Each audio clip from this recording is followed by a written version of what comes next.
மீன் முட்டை ரெடி பண்ண போகிறோம். இங்கே வந்து ஃப்ரை, இது வந்து மீன் குழம்பு குச்சிட்ருக்கு. இப்போ வந்து மீன் முட்டை ஃப்ரை பண்ணுறதுக்கு இதில் நம்ம ரெடி பண்ணிகிட்டு இருக்கோம்.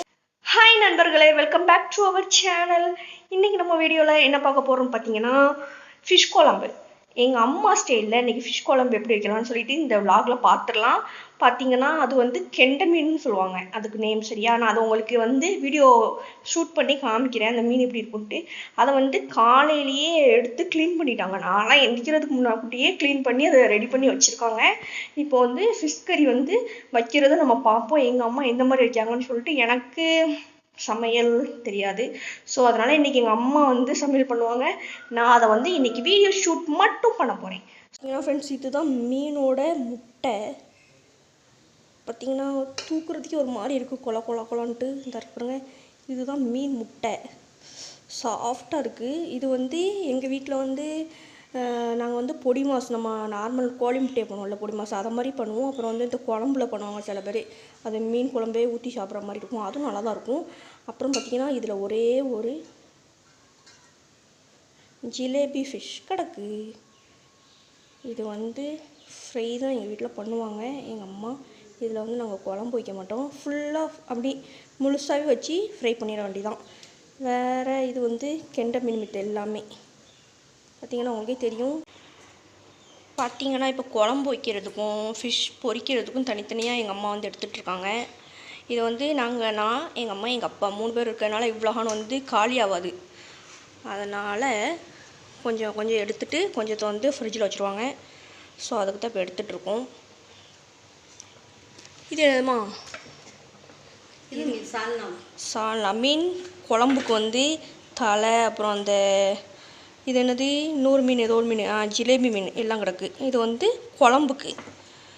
இது வந்து ஃபிஷ் வந்து ஃப்ரை பண்ணுறதுக்கு. இந்த மீன் பீஸ் பீஸாக இருக்கும்ல அது. இது வந்து தலை அந்த மாதிரி, இது மட்டும் வால் மட்டும் குழம்புக்கு. இது வந்து இருக்குது, பார்க்கலாம் என்றைக்கு எவ்வளோ ஹான் பண்ணோன்ட்டு. இப்போ வந்து மீன் ஃப்ரை பண்ணுறதுக்கு உப்பு போட்டு அதை வந்து இப்போமே மிக்ஸ் பண்ணி வச்சா தான் நம்ம பொரிக்கும் போது நல்லா டேஸ்ட்டாக இருக்கும். அதனால் உப்பு போட்டு இப்போமே மிக்ஸ் பண்ணியாச்சு. இதுலேயும் போட்டாச்சு, குழம்புக்கும் போட்டாச்சு. ஏன்னா சில பேர் அந்தந்த டைமில் தான் போடுவாங்க, ஆனால் நாங்கள் ஃபஸ்ட்டே போட்டு மிக்ஸ் பண்ணி வச்சுருவோம். இப்போ அந்த ப்ராசஸ் தான் போய்கிட்டு இருக்கு. போடக்கூடாது தெரியுதா? இப்பவுமே இது போட்டு இப்படி குடிக்க வச்சுக்கணும் தெரியுதா? ஓகே, கல் உப்பு போடுறதுனால அதுக்குள்ளே போய் இருந்து தெரிச்சிடும். சரி, இது எல்லாம் கரைஞ்ச அப்புறம் அதுக்கப்புறம் மசாலா போட்டு நம்ம வேக வச்சுக்கலாம். அப்புறம் பார்த்தீங்கன்னா இதில் வந்து மசாலா எல்லாமே போட்டு இறக்கிட்டாங்க. ஏம்மா என்ன மசாலாலாம் இதில் போட்டிருக்கோமா? இதில் வந்து மிளகாத்த பொடி, இங்கே பக்கம் கம்மி, வத்தல் பொடி, சிறு சீரக பொடி கொஞ்சம் போடணும். சரி, அதுக்கப்புறம் வந்து கொஞ்சம் போல் கட்டி புளி கரைச்சி ஊற்றணும். சில பேர் லெமன் ஊற்றுவாங்க, லெமன் ஊற்றினாலும் பரவாயில்ல, நம்ம வீட்டில் எப்பவுமே புளி தான். சரி, கட்டியா அந்த மீனுக்கு தகுந்த மாதிரி ரேசா அப்புறம் போட்டுக்கிடணும். அப்புறம் கார்ன்ஃப்ளவர் மாவு, மஞ்சள் பொடி, கொஞ்சம் போல் ஆயில். நம்ம வீட்டில் எப்போதுமே வந்து ஃபுட் கலர் சேர்க்க மாட்டோம், அதனால ஃபுட் கலர் கிடையாது. சரி, ஆமாம். அப்புறம் வந்து இதுதான் மிக்ஸ் பண்ணி வச்சிடணும். அப்புறம் ஃப்ரை பண்ணிக்கலாம் கொஞ்சம் நேரம் கழிச்சு. இது நல்லா ஊறிக்கிட்டு இருக்கும். சரி, அப்புறம் நேரமாக இருக்கலாம், ஒன்றும் பிரச்சனை இல்லை. நம்ம வேலையை முடிச்சுட்டு நிதானமாக அப்புறம் ஃப்ரை பண்ணிக்கலாம். அப்போ இப்போ வந்து நம்ம ஃபஸ்ட்டு என்ன பண்ண போகிறோம் பார்த்தீங்கன்னா, மீன் குழம்பு தான் வைக்க போகிறோம். இது வந்து ஃப்ரை பண்ணுறதுக்கு வந்து ஃபஸ்ட்டு ரெடி பண்ணி வச்சாச்சு. இங்கே பார்த்தீங்களா, மீன் வந்து மசாலா எல்லாம் போட்டு வச்சாச்சு. பார்த்தீங்கன்னா இப்போ வந்து மீன் வந்து நல்லா உப்பில் ஊறிட்டு, நெக்ஸ்ட்டு வந்து பார்த்திங்கன்னா மீன் குழம்பு ரெடி பண்ணிகிட்டு இருக்கு எங்கள் அம்மா. பார்த்தீங்கன்னா இப்போ என்னம்மா போட போகிறேன்? இப்போ வந்து கொஞ்சமாக வெந்தயம். வெந்தயம் ரொம்ப போடக்கூடாது, ரொம்ப கொஞ்சமாக ஒரு வாசனை. கொஞ்சமாக ஜீரகம்,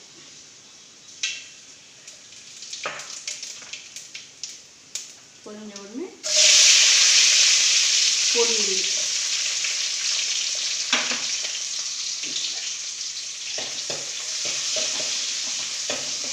பொடி லைட்டாக செவக்கணும் சரியா?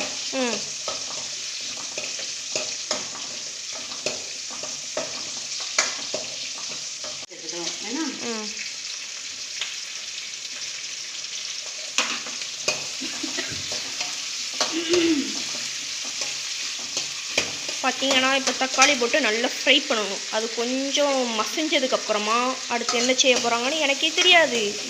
நல்ல வேகும். வெந்த பிறகு குழம்பு வெந்த பிறகு போடும். அப்போ நம்ம சால்நாள் எடுத்து சாப்பிடும்போது அது ஒரு டேஸ்ட் நல்லாயிருக்கும். அப்புறம் வந்து மிளகாத்தூள் வந்து இது வந்து சிம் குறைச்சிடணும். குறைச்சிட்டு மிளகாத்தூள் வந்து கரைஞ்சிடக்கூடாது. தப்பு கலர் மாறிடும். இல்லைன்னா கிண்டி நல்லா எத்தனை கணக்கு இருக்கும். இல்லை அப்புறம் வந்து புளி தண்ணி தானே, இது புளி தண்ணியை ஊற்றிடும். புளி தண்ணியை ஊற்றிட்டு இந்த பச்சை மிளகா போட்டு மிச்சம் இருக்கு பச்சை மிளகாவை அதில் போட்டு விட்டாச்சு. அப்புறம் நெக்ஸ்ட்டு வந்து இது வந்து தனியாவா?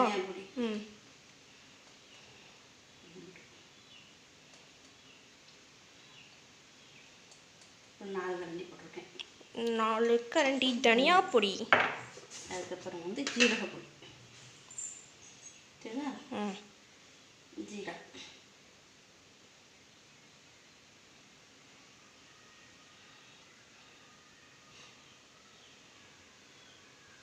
ஜீரக பொடி போட்டாச்சு. அப்புறம் வந்து என்ன போட போகிறோன்னா மஞ்சப்பொடி. மஞ்சப்பொடி எவ்வளோ போடணும்? 1 கரண்டி. 1 கரண்டி மஞ்சப்பொடி. அதாவது நம்ம வந்து எல்லாமே மீனுக்கு தகுந்த மாதிரி தான் போடணும். நம்ம வீட்டில் வந்து இன்றைக்கி இவ்வளோ தான் மீன் குழம்புக்கு எடுத்து வச்சுருக்கனால அந்த அளவுக்கு தகுந்த மாதிரி எங்கள் அம்மா வந்து மசாலா பொடி எல்லாமே இதில் போட்டுட்டாங்க. இதுக்கப்புறம் என்னம்மா கொதிக்கணும். ஒரு மிக்ஸ் பண்ணிவிட்டு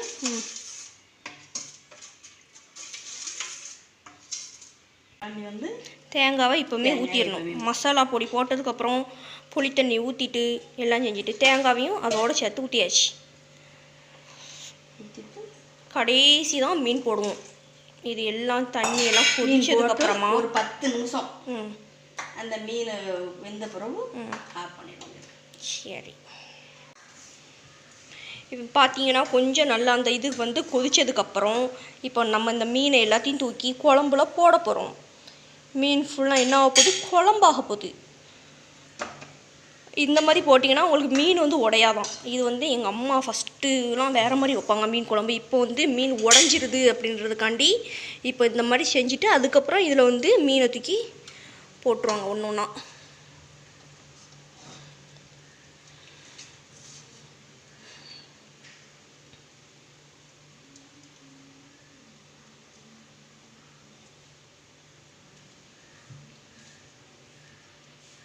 இவ்வளோ போட்டால் கரெக்டாக இருக்கும். நம்ம போடுறது எடுத்துக்கோ. அப்புறம் நம்ம சாப்பிட்டு குடிச்சு பார்த்துட்டு கொஞ்சம் வேணால் போட்டுக்கலாம் தேவைப்பட்டா.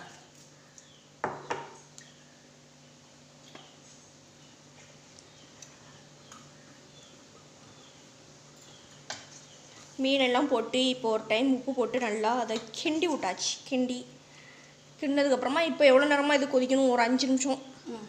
ஒரு 5 நிமிஷம் கொதிச்சா போதும். 10 நிமிஷம் மீன் போட்டு 10 நிமிஷம் கொதிக்கணும். 10 நிமிஷம் கொதிச்சதுக்கப்புறமா மல்லி இலையை மேண்டாப்பில் மறைச்சாறு மாதிரி இப்படி தூவி விட்டுறணும் நண்பர்களே. அதுக்கப்புறம் கொஞ்சம் நேரம் ஒரு 10 நிமிஷம் கொதிச்சதுக்கப்புறம் மீன் குழம்பு வந்து ரெடி ஆகிட்டு இப்போ வந்து நம்ம மீன் ஃப்ரை பண்ணுறதுக்கு ரெடி பண்ண போகிறோம். நெக்ஸ்ட்டு மீன் ஃப்ரைக்கு வந்து இந்த சூடாகிட்டு இப்போ மீன் எடுத்து வச்சுருவோம். பார்த்தீங்கன்னா ஒரு சைடு மீன் குழம்பு ரெடி ஆகிட்டு இருக்கு. இப்போ வந்து மீன் ஃப்ரை பண்ண போகிறோம்.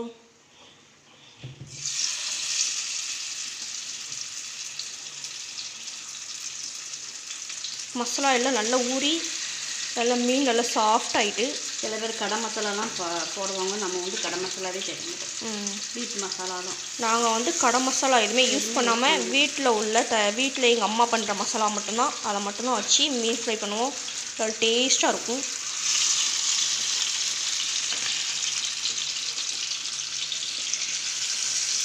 மீன் முட்டை சொன்னோம்ல, அது ரெடி பண்ணுறதுக்காண்டி இதில் இப்போ மீன் முட்டை ரெடி பண்ண போகிறோம். இங்கே வந்து ஃப்ரை, இது வந்து மீன் குழம்பு கொதிச்சிட்டு இருக்கு. இப்போ வந்து மீன் முட்டை ஃப்ரை பண்ணுறதுக்கு இதில் நம்ம ரெடி பண்ணிகிட்டு இருக்கோம்.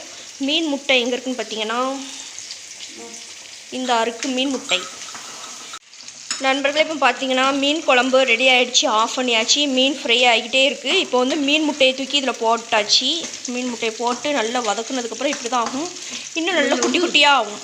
உள்ளி, தக்காளி பழம், பச்சை மிளகா எல்லாம் போட்டு வதக்கி முட்டை நம்ம எப்படி ஃப்ரை பண்ணுவோம் அதே மாதிரி போட்டு அப்புறம் எல்லாம் போட்டு அப்புறம் கொஞ்சம் போல் தனியா பொடி, ஜீரகப்பொடி, ஜீரகப்பொடி, பெப்பர் பொடி, உப்பு எல்லாம் போட்டு இது வந்து முட்டை பொடி மாஸ் பண்ணுவோம்ல அதே தான் சேம். அந்த மாதிரி பண்ணால் குட்டி குட்டியாக இது வந்து பிரிஞ்சிடும் முட்டை. உங்களுக்கு பார்த்தா தெரியுதா? அந்த மாதிரி ஆகிடும். சாப்பிட்றதுக்கு செம்ம டேஸ்ட்டாக இருக்கும். மீன் குழம்பு பார்த்தீங்களா சும்மா கலர் ஜம்முன்னு இருக்கா. நண்பர்களே சமையல் எல்லாம் முடிஞ்சிட்டு இப்போ நம்ம சாப்பிட வந்தாச்சு. என்ன சாப்பாடுனா சோறு, இது வந்து முட்டை பொரியல், அடுத்து ஃபிஷ் ஃப்ரை, அப்புறம் மீன் குழம்பு சாப்பிட்றதுக்கு உட்காந்தாச்சு. மீன் தலை, இந்த மீன் தலைக்கு வந்து எங்கள் வீட்டில் பயங்கரமான போட்டி நடக்கும். ஒரு டைம் வாங்கினா எங்கள் அம்மாவுக்கு, ஒரு டைம் வாங்கினா எனக்கு. ஏன்னா அப்படி ஒரு டேஸ்ட்டு இந்த மீன் தலைக்கு இருக்குது. ஸோ இன்றைக்கி அது யாருக்கும் தெரியல, சாப்பிடும்போது தான் தெரியும் நண்பர்களே.